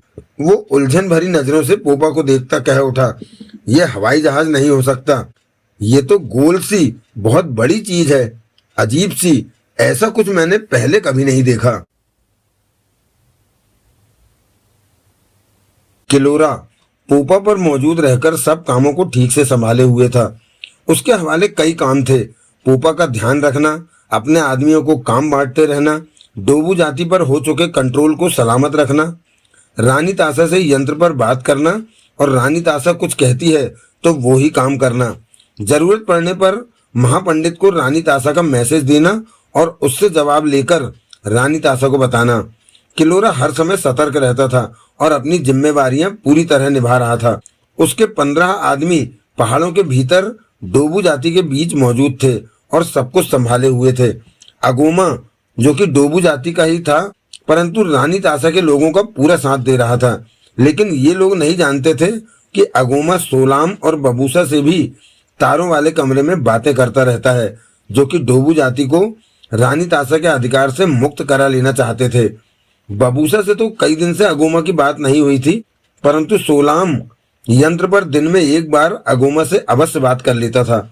डोबू जाति के सारे हथियार उसी दिन से एक कमरे में बंद कर रखे थे जब रानी तासा ने डोबू जाति के खास लोगों की जोबिना से हत्या करवा दी थी और डोबू जाति को अपने अधिकार में ले लिया था। हथियारों वाले कमरे के बाहर हर वक्त 2 आदमी जोबिना के साथ पहरा देते थे। डोबू जाति वालों को स्पष्ट तौर पर कह रखा था कि कोई भी उस कमरे की तरफ ना जाए, वरना मार दिया जाएगा। हथियारों के बिना डोबू जाति के योद्धा बेकार थे। अगर कुछ लोग मन ही मन रानी तासा के लोगों पर उबाल खा रहे थे तो वो हथियार न होने की वजह से चुप थे। डोबू जाति के लोगों के लिए अगोमा के निर्देशन में काम होता था। दिन निकलते ही डोबू जाति के शिकारी लोग 2 दलों में शिकार के लिए निकल जाते थे और शाम ढलने तक शिकारों के साथ जंगलों से वापस लौट आते थे। इसी प्रकार अगोमा कुछ लोगों को दूर दराज ऐसी जगहों पर भेजता जहां से वो खाने का सामान लेकर आ जाते। जब से रानी तासा ने डोबू जाति पर अपना कब्जा किया था, तब से होम्बी अर्थात जादूगरनी अपने कमरे से बाहर नहीं निकली थी। अगोमा 1-2 बार उससे मिलने गया था, परंतु होम्बी ने बात नहीं की और इशारे से कहा कि उसे चुप रहने दे। होम्बी के बूढ़े और झुर्रियों भरे चेहरे पर गंभीरता टपक रही थी, आंखों में चमक दिखाई देती थी। वो तब से चुप और शांत थी। डोबू जाति और अपने आदमियों पर किलोरा पूरी तरह नजर रखे हुए था। वो बहुत कम पोपा से बाहर आता था। अपना सारा वक्त वो पोपा में व्यस्त रहकर ही बिताता था और ज्यादातर उस कमरे में बैठा रहता जहां छोटी बड़ी स्क्रीनें लगी थी और वहां से पोपा के बाहर के दृश्य देख सकता था, हर तरफ नजर रख सकता था। डोबू जाति के लोग उसे पहाड़ के बाहर दिख जाते थे। अपने लोग भी यदा कदा नजर आ जाते थे। कुछ साथी हर वक्त पोपा में रहते, जो कि आराम करते या नींद लेते थे। जब डोबू जाति में मौजूद उसके लोग थक जाते तो वो आराम करने आते और ये बाहर जाकर उनकी जगह ले लेते। किलोरा इस वक्त स्क्रीनों वाले कमरे में मौजूद था। 5 स्क्रीनें थी सामने, सब रोशन थी और पोपा के बाहर का हर तरफ का दृश्य उन पर नजर आ रहा था। आज मौसम खराब था। बीती शाम तेज बरसात होती रही थी, जिसकी वजह से सर्दी भी बढ़ गई थी और आज दिन निकलने पर कोहरा ही हर तरफ दिखा था। स्क्रीनों पर भी अधिकतर कोहरा ही दिख रहा था, ठहरा हुआ कोहरा, जो कि बेहद धीमी गति से जरा जरा करके आगे सरक रहा था। सर्दी काफी बढ़ चुकी थी। तभी उसका साथी एक गिलास में खूनम लिए भीतर आया। खूनम लो किलोरा। किलोरा ने मुस्कुराकर खूनम का गिलास थामते हुए कहा, मैं खूनम की जरूरत महसूस कर रहा था। सब ठीक चल रहा है ना? सब ठीक है। आज का मौसम खराब है, सर्दी और कोहरा बहुत बढ़ गया है, वो बोला। हम बस। किलोरा ने खूनम का घूंट भरकर उसे देखा। सदूर पर ऐसा मौसम नहीं होता। हाँ, वहाँ बहुत कम सर्दी होती है। कोहरा तो शायद मैंने कभी नहीं देखा। पृथ्वी ग्रह काफी अच्छा है। अभी हमने पृथ्वी ग्रह देखा ही नहीं है। जब से आए हैं यहीं पर रुके हुए हैं। रानी तासा, सोमारा, सोमाथ और हमारे 3 साथी पृथ्वी ग्रह की जगहों पर गए हैं। वो बताएंगे कि पृथ्वी कैसी है। अब तो रानी तासा वापस आ रही है। राजा देव उन्हें मिल गए हैं। हम्बस ने मुस्कुराकर कहा। हाँ, कितनी खुशी की बात है कि राजा देव मिल गए और वो सदूर पर जाने को तैयार हैं। किलोरा भी मुस्कुराया। मैंने कभी राजा देव को नहीं देखा। बहुत इच्छा है उन्हें देखने की। मैंने भी राजा देव को नहीं देखा है। उनके आ पहुंचने का मुझे बेसब्री से इंतजार है। वो सब यहाँ से कुछ दूर टाकलिंग ला पहुंच चुके हैं। वहां से आने में 3-4 दिन का वक्त लगता है। किलोरा ने खूनम का घूंट भरते हुए कहा। उनके साथ राजा देव के साथी भी हैं। साथी? हाँ, जो पृथ्वी पर उनके साथी हैं। उनके बारे में मुझे ज्यादा नहीं पता। रानी तासा ने इतना ही कहा था। क्या राजा देव के साथी भी हमारे साथ सदूर पर जाएंगे? मुझे पता नहीं। और बबूसा? वो भी आ रहा है। रानी तासा ने बबूसा को विद्रोह की सजा नहीं दी क्या? कुछ चुप रहकर किलोरा बोला, रानी तासा ने बबूसा के साथ आने की बात मुझसे कही थी, उसे सजा क्यों नहीं दी मैं नहीं जानता। रानी तासा ने मुझे यह भी कहा था कि राजा देव को सदूर ग्रह के जन्म की बातें याद आ गई हैं। ऐसे में राजा देव को बबूसा भी याद आया होगा, और बबूसा तब राजा देव का सबसे खास व्यक्ति होता था। ऐसे में राजा देव उसे कोई तकलीफ नहीं होने देंगे। तुमने सही कहा, हम्बस ने सिर हिलाया। राजा देव ने बबूसा को सजा से बचा लिया होगा। मुझे खुशी है कि अब हम वापस सदूर पर जाएंगे। रानी तासा अब यहाँ रुकना नहीं चाहेंगी, किलोरा बोला। तो डोबू जाति का क्या होगा?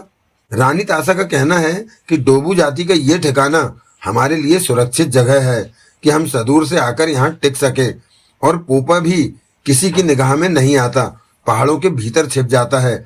हम पोपा पर पृथ्वी पर आया करेंगे और डोबू जाति के ठिकाने को इस्तेमाल करते रहेंगे। शायद यहाँ हमें कुछ आदमियों को छोड़कर जाना पड़े।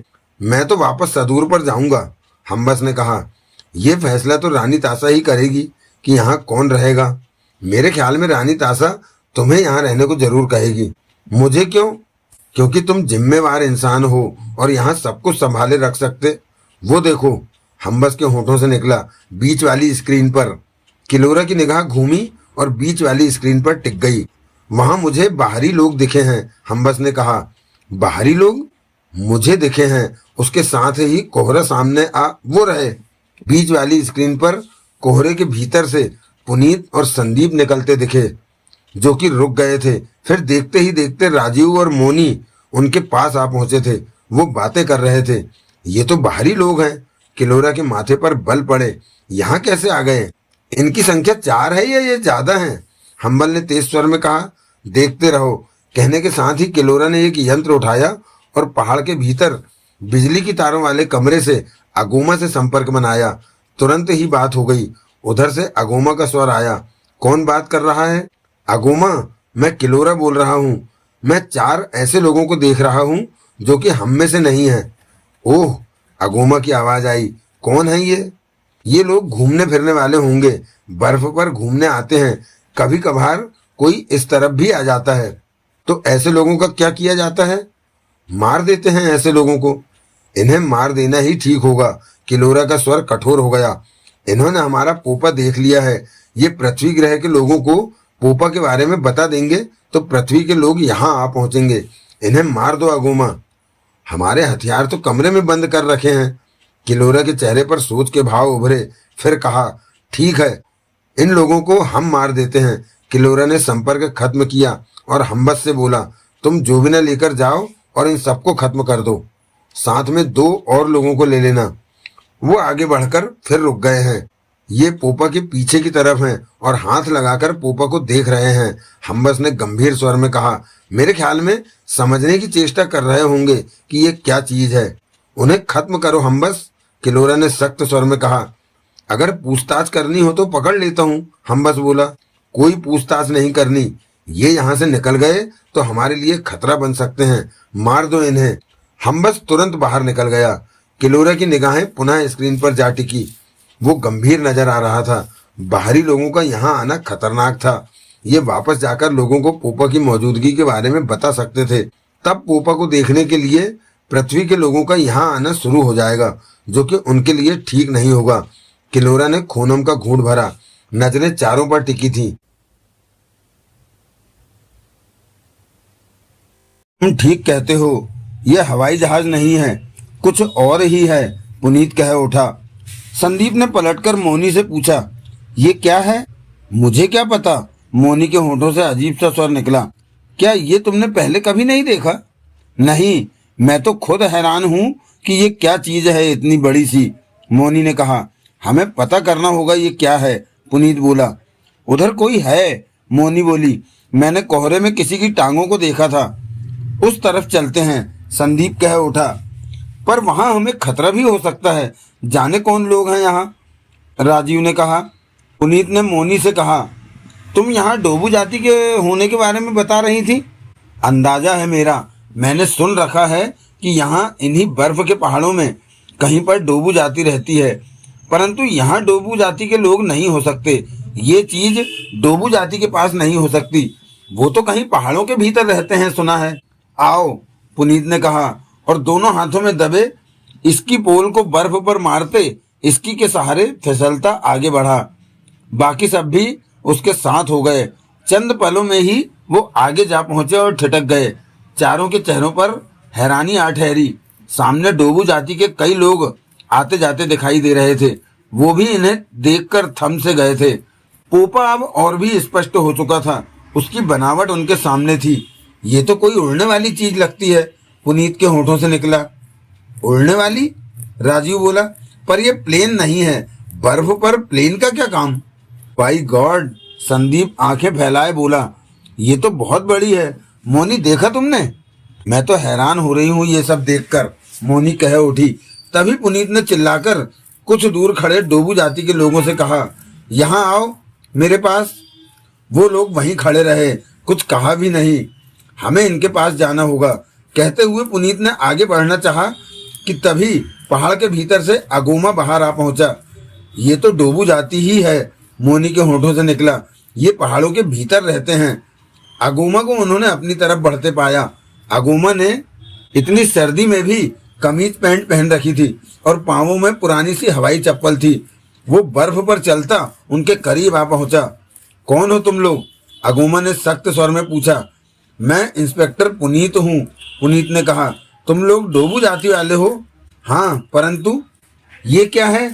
पुनीत ने पास खड़े पोपा यानी अंतरिक्ष यान की तरफ देखा।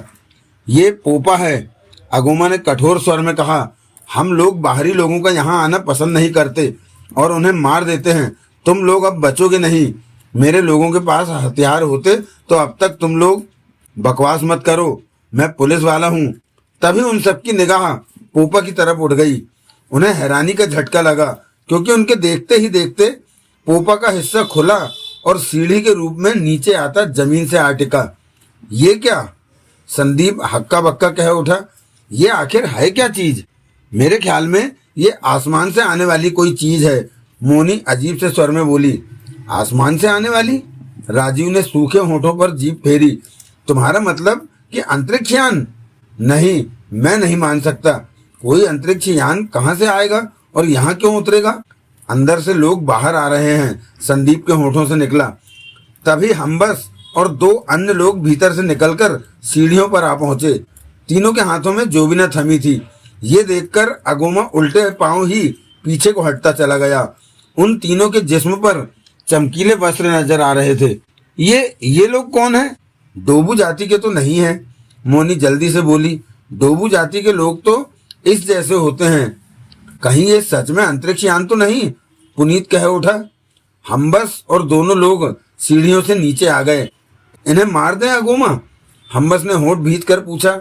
हाँ, नहीं तो ये पोपा के बारे में सबको बता देंगे। वैसे भी जो बाहरी लोग यहाँ आते हैं हम उन्हें मार देते हैं, अगोमा ने कहा। उनकी बात चारों ने सुनी। पुनीत उसी पल चिल्लाकर बोला, मैं पुलिस वाला हूँ, तुम मुझे नहीं मार सकते। ये सब क्या है? यहाँ क्या हो रहा है? तभी हम्बस ने जोबना वाला हाथ सीधा किया और टक से बटन दबा दिया। एक चमक सी निकली और सीधी पुनीत की छाती से जा टकराई। दो पल तो पुनीत स्थिर सा खड़ा रह गया और अगले ही पल चीख उठा। दोनों हाथों में थमे इसकी पोल दूर जा गिरे। उसने अपनी छाती पकड़ ली। अगले ही क्षण छाती पर काला सा धब्बा प्रकट होने लगा। पुनीत को कोई दर्द नहीं हो रहा था। उसका सीना सुराग की भांति नजर आने लगा। फिर वो नीचे जा गिरा। देखते ही देखते उसका शरीर राख होने लगा। संदीप, राजीव और मोनी फटी फटी आंखों से ये नजारा देख रहे थे। पुनीत का तड़पना हिलना रुक चुका था। उसकी आंखें फट चुकी थी। उसका शरीर राख होता जा रहा था और यहाँ तक कि जूतों में फंसी इसकी भी राख हो गई। हड्डियां भी राख हो गई। अब वहां मामूली सी राख ही पड़ी दिखी। अगोमा उस राख को देखते सोच रहा था कि इन लोगों ने ओमारू और अन्य लोगों को भी इसी प्रकार राख किया था। उसके दिल में नफरत थी रानी तासा और उसके लोगों के लिए। पुनीत! संदीप पागलों की तरह चीख उठा। जहां पुनीत था अब वहां पर पड़ी थोड़ी सी राख को सब देख रहे थे। राजीव गुस्से से कांप उठा और हम्बस को देखकर चीखा, ये तुमने क्या किया? दुश्मनों के साथ हम यही व्यवहार करते हैं। हम बस दांत भींचे सख्त स्वर में बोला, हम दुश्मन नहीं हैं, हम तो यहाँ आने वाले बाहरी लोग हमारे दुश्मन ही हैं। कहने के साथ ही हम्बस ने हाथ ऊपर उठाया जोबिना वाला। नहीं, संदीप चीखा। उसी पल हम्बस के हाथ में थमी जोबिना से चमक निकली और राजीव के शरीर से जा टकराई। राजीव खौफ से चीख उठा, मोनी! संदीप फौरन पलटता हुआ चीखा, भागो! मोनी तो पहले ही दहशत में डूब चुकी थी। वो तेजी से पलटी और बदहवासों की तरह इसकी पोल बर्फ की जमीन पर मारती इसकी के सहारे फिसलती चली गई। संदीप भी तब तक तेजी से आगे बढ़ चुका था। हम्बस और उसके दोनों साथियों ने जोबिना से निशाना लिया उनका, परंतु किस्मत उनके साथ थी और वो बच गए। तभी वो फैले कोहरे में गुम हो गए। वो बच गए हम्बस। हम्बस के साथी ने कहा, हमें उनके पीछे जाना होगा। हम्बस चीखा, लेकिन उन्होंने पांवों में कुछ पहन रखा है। वो बर्फ पर बहुत तेजी से गए हैं। उन्हें खत्म करना बहुत जरूरी है। राजीव नीचे गिर चुका था और उसका शरीर राख होता जा रहा था। वो मर चुका था। तभी पोपा की सीढ़ियों पर किलोरा दिखा। तुम लोग उन्हें मार नहीं सके? सीढ़ियां उतरते किलोरा ने नाराजगी से कहा। वो बच नहीं सकते किलोरा। वे बर्फ पर तेजी से फिसलते गए हैं। उन्हें पकड़ना आसान नहीं। फिर किलोरा ने अगुमा को देखा। तुम कुछ करो अगुमा। डोबू जाति के योद्धा उन्हें पकड़ सकते हैं, ढूंढ लेंगे। वो ज्यादा दूर नहीं जा सकेंगे। तो जल्दी करो, सोच क्या रहे हो? योद्धाओं को उनके हथियार चाहिए होंगे। हथियारों के बिना वो काम नहीं कर सकेंगे। अगुमा ने कहा, चलो भीतर। किलोरा पहाड़ के प्रवेश द्वार की तरफ बढ़ता कह उठा, मैं तुम्हें हथियार दिलाता हूँ। अगुमा उसके साथ चलता कह उठा, अगर मेरे योद्धाओं के पास हथियार होते तो अब तक वो जिंदा नहीं होते। अपने योद्धाओं से कहना कि वो जिंदा न छोड़ें उन दोनों को। परंतु ये कैसे पता चलेगा कि वो किस तरफ गए हैं? मेरे 30 योद्धा हथियारों के साथ बर्फ की हर दिशा में जाएंगे, उन्हें ढूंढ लेंगे। दोनों पहाड़ के भीतर प्रवेश कर चुके थे और भीतर के रास्तों पर तेजी से जा रहे थे। 30 लोग जाएंगे उनके पीछे, फिर तो तुम्हें ज्यादा हथियार चाहिए होंगे। ठीक है, परंतु वो तो बर्फ पर तेजी से फिसल रहे थे। कोहरा भी फैला हुआ है। ऐसे में तुम्हारे योद्धा उन्हें कैसे पकड़ेंगे? किलोरा ने तेज तेज कदम उठाते हुए कहा। वो जानते हैं कि उन्हें कैसे काम करना है, अगोमा बोला। योद्धा बर्फ पर भी ऐसे चलते हैं जैसे सूखी जमीन पर हों। इन बातों के लिए वो बहुत अनुभवी हैं। उनके पास हथियार हों तो फिर वो कभी हारते नहीं, काम पूरा करके लौटते हैं। मोनी और संदीप के चेहरे जर्द पड़े हुए थे। दिल तेज रफ्तार से धड़क रहे थे। मौत आंखों के सामने नाच रही थी। वे बर्फ पर स्कीइंग करते रफ्तार से आगे को जाते जा रहे थे। हर तरफ कोहरा फैला था। एक एक पल में उन्हें इस बात की आशंका हो रही थी कि पीछे से वे लोग आएंगे और उस अजीब से हथियार से उन्हें मार देंगे। पुनीत और राजीव के साथ जो हुआ था उस पर उन्हें यकीन नहीं आ रहा था। कैसे वे देखते ही देखते राख में बदल गए थे। हड्डियां तक नहीं दिखी, वे भी राख हो गईं। हे भगवान! संदीप दहशत से बड़बड़ा उठा। ये क्या हो रहा है? कोहरे में रास्ता देखना कठिन हो रहा था। तब भी संदीप तेजी से मोनी के आगे जा रहा था। मौत का डर सिर पर सवार था। पुनीत और राजीव का जो हाल हुआ था, देखा था, उस पर उन्हें विश्वास ही नहीं आ रहा था। संदीप काफी आगे निकलकर कोहरे में गुम होने जा रहा था तो मोनी ने अपनी रफ्तार बढ़ाते संदीप को आवाज लगाई, जल्दी आओ मोनी। संदीप कुछ धीमा हुआ। मोनी पास आ पहुंची। दोनों एक साथ आगे बढ़ने लगे। इतनी तेज स्कीइंग मत करो, मोनी ने परेशान स्वर में कहा। वो लोग हमारे पीछे भी हो सकते हैं। बेवकूफ, आगे धुंध है, रास्ता नजर नहीं आ रहा, किसी खाई में गिर जाओगे, मोनी ने गुस्से से कहा। बात संदीप की समझ में आई। अब वो हमें ढूंढ नहीं सकते, मोनी ने कहा। क्यों? संदीप ने सूखे स्वर में कहा। हर तरफ कोहरा फैला है, हम उन्हें नजर नहीं आ सकते, मोनी बोली। ये बात भी संदीप को जची। मुझे विश्वास नहीं आ रहा मोनी, संदीप भय भरे स्वर में बोला। राजीव और पुनीत सच में जान गंवा बैठे हैं क्या? तुमने उन्हें मरते हुए देखा है। संदीप की आंखें भर आईं। बहुत बुरा हुआ। मैं बेबी और सुधा को क्या जवाब दूंगा कि? संदीप का गला भर उठा। ये उनकी पत्नियां हैं? मोनी ने पूछा। हाँ, कल तुमने दोनों को देखा तो था। वो जाने क्या चीज थी जिसने उन दोनों को राख बना डाला। बहुत खतरनाक हथियार होगा वो बड़ा सा हवाई जहाज जैसा क्या था जिसमें से वो लोग निकल कर आए थे? मैं कुछ भी नहीं समझ पाया। संदीप भर्राए गले से बोला, सब कुछ सपना लग रहा है, जैसे पुनीत और राजीव अभी पास आ पहुंचेंगे।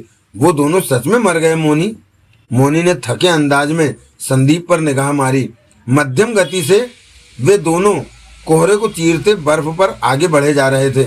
बोलो मोनी, संदीप चीखा, कहो कि वो दोनों जिंदा हैं। वो अपने पर काबू रखो संदीप। मोनी गंभीर स्वर में बोली, वो लोग हमें जरूर ढूंढ रहे होंगे। वो डोबू जाति वाले थे? मेरे ख्याल में हाँ। और वो बड़ा सा हवाई जहाज जैसा, उसमें से निकलने वाले लोग कौन थे? जितना तुम जानते हो उतना ही मैं भी जानती हूँ। मोनी की आवाज में डर समाया हुआ था। स्कीइंग करते करते संदीप फफक कर रो पड़ा। मोनी के होंठ भिज गए। तुम तो बहुत हिम्मत वाले हो, मोनी बोली। अभी हमने सूमा तक वापस पहुंचना है, अपने को संभालो। वो मेरे भाइयों की तरह थे, संदीप रोते हुए बोला। ये बात तुम नहीं समझ सकोगी। तुम ये सोचो कि हम मौके पर भाग निकले और बच गए, मोनी ने कहा। उन दोनों की मौत को मैं भी सहन नहीं कर पा रही हूँ, लेकिन इस वक्त हमें अपने बारे में सोचना है। शायद वो पीछे आ रहे हों। हम रफ्तार से स्कीइंग करते, कोहरे की वजह से रास्ता साफ नहीं दिख रहा। ऐसा ना हो कि हम किसी पहाड़ से नीचे गिर जाएं खाई में। हम सूमा गांव की तरफ ही जा रहे हैं, संदीप ने पूछा। मैं नहीं जानती, मोनी ने पीछे निगाह मारते हुए कहा। हम रास्ता भटक चुके हैं, पता नहीं किस दिशा में जा रहे हैं। अगर कोहरा नहीं होता तो हमें दिशा का, रास्ते का पता रहता। डोबू जाति से हम जब भागे तो पता नहीं किस तरफ को निकल आए हैं। बस ऐसे ही चलते रहो, इस तरह हम उन लोगों से अपने को बचा लेंगे। ये सब क्या हो गया मोनी? संदीप पुनः रो पड़ा। ऐसा मत करो संदीप, अभी हमने रास्ता भटकने की मुसीबतें झेलनी हैं। हम तो पुनीत, संदीप चीख उठा, राजीव तुम कहाँ हो? इसके साथ ही उसका आगे बढ़ना रुक गया। वो दोनों हाथों से चेहरा ढांपे फफक फफक कर रो पड़ा। मोनी रुकी और उसके करीब आ गई। संदीप का हाल देखकर उसकी आंखों में भी आंसू आ गए। संदीप, मोनी ने उसकी बाह थामी। ये क्या हो गया मोनी? मुझे भरोसा नहीं होता कि राजीव और पुनीत मर गए हैं, रोते हुए संदीप ने कहा।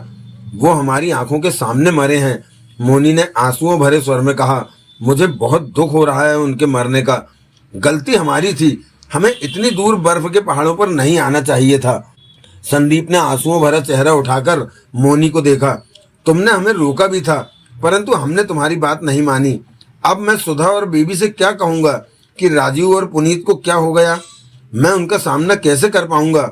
उन दोनों की मौत के बारे में सुनकर जाने वो क्या कर बैठे। भगवान, तूने मुझे कैसी हालत में पहुंचा दिया। मैं जीवन भर राजीव पुनीत की याद में तड़पता रहूंगा। मैं संदीप, होश में आओ, मोनी ने रोते हुए उसकी बाह पकड़कर जोरों से हिलाया। अभी हमें सूमा तक जाना है।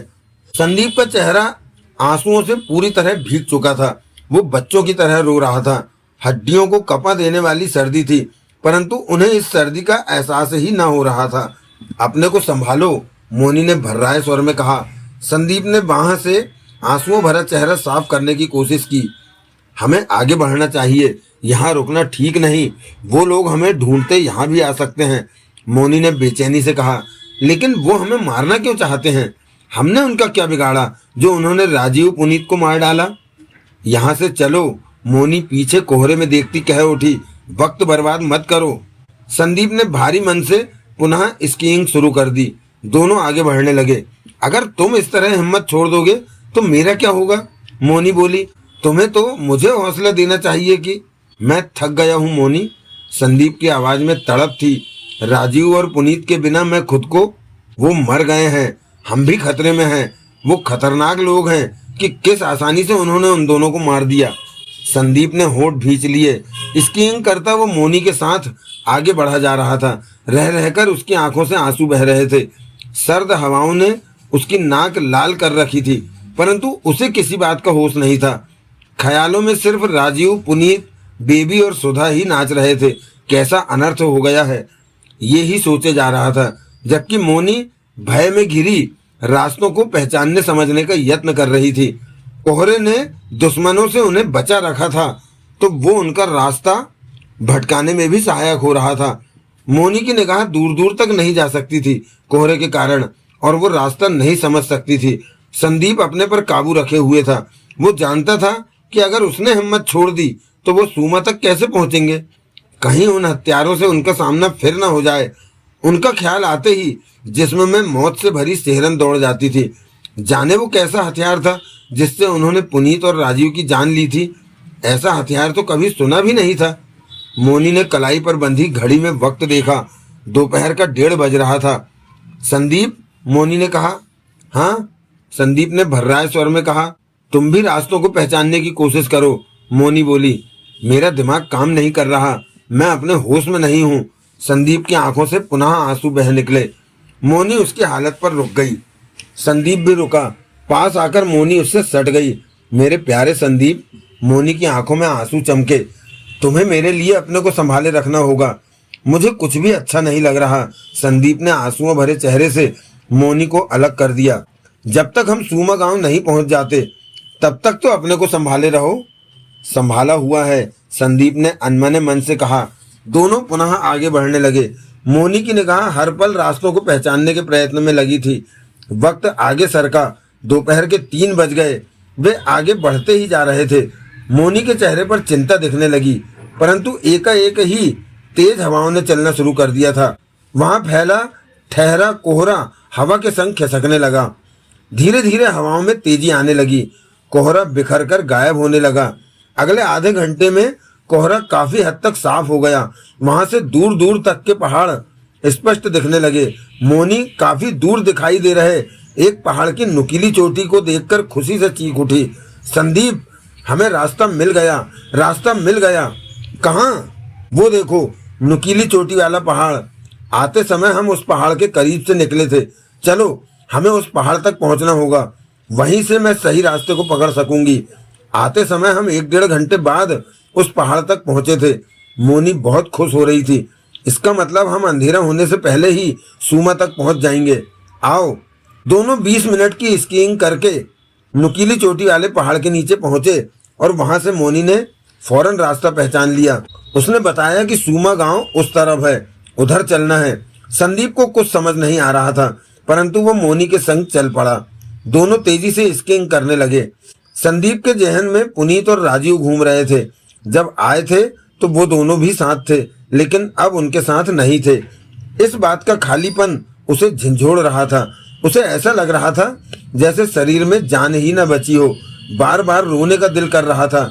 रह रहकर आंखों से आंसू निकल रहे थे। उसके साथ वो ही मोनी थी जो उसे बहुत अच्छी लग रही थी, परंतु अब मोनी उसके दिलो दिमाग से निकल चुकी थी। मन अच्छा हो तो सब कुछ अच्छा लगता है, मन खराब हो तो अच्छी चीज भी बुरी लगती है। यही हाल संदीप का था। वह जैसे बेजान सा स्कीइंग कर रहा हो। सोचों में ऐसा खोया था कि 2-3 बार वो मोनी से काफी पीछे रह गया था। एक बार तो मोनी को संदीप के लिए वापस आना पड़ा था। हम आधे पौने घंटे में सूमा पहुंच जाएंगे संदीप, मोनी राहत भरे स्वर में बोली। आधे पौने घंटे में? संदीप बड़बड़ाया। तो मैं बेबी और सुधा से क्या कहूंगा? राजीव और पुनीत कहाँ हैं? वो दोनों तो मेरे साथ गए थे। बेबी और सुधा भी तो यही कहेंगी कि वो तुम्हारे साथ गए थे तो तुम्हारे साथ क्यों नहीं लौटे। संदीप का सुधा और बेबी के साथ जोगना का चेहरा भी दिखा। तीनों रो रही थी, तड़प रही थी। संदीप उसी पल बर्फ में बढ़ता रुक गया। मोनी ने उसे रुकते देखा तो तुरंत उसके करीब पहुंची। मैं सब समझ रही हूँ, मोनी ने दुख भरे गंभीर स्वर में कहा। तुम राजीव पुनीत की पत्नियों का सामना करने में घबरा रहे हो।